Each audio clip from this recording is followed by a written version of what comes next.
If I tell you to balance this equation, like how long will it take you? What would you even do first? Can you see that you have manganese here and manganese here? So it means that whatever you put in front here, you must put the same thing here because the manganese must be equal. Okay? For it to be balanced, it has to be equal. So yeah.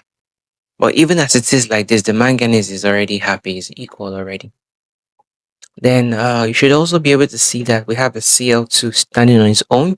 So that means you're supposed to be balancing chlorine last. Okay, so if I'm balancing chlorine last, I probably don't want to touch my manganese because it's fine the way it is. Then it leaves me with two options. I should probably try balancing hydrogen first or oxygen first.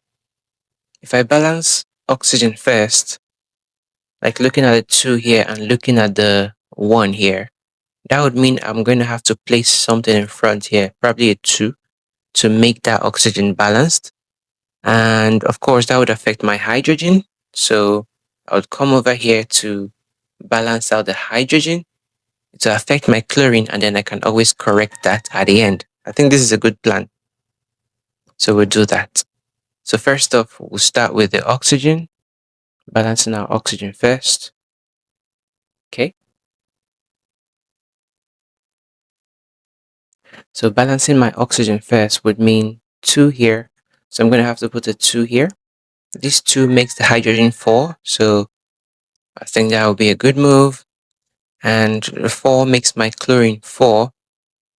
2 here and 2 here. Okay, that's actually already 4.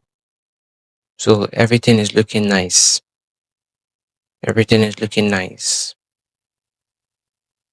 Yeah, everything is good. So that's just it. That's just it. We're done. Manganese is 2. My oxygen is 2. My hydrogen is 4. And my chlorine is 4. Awesome.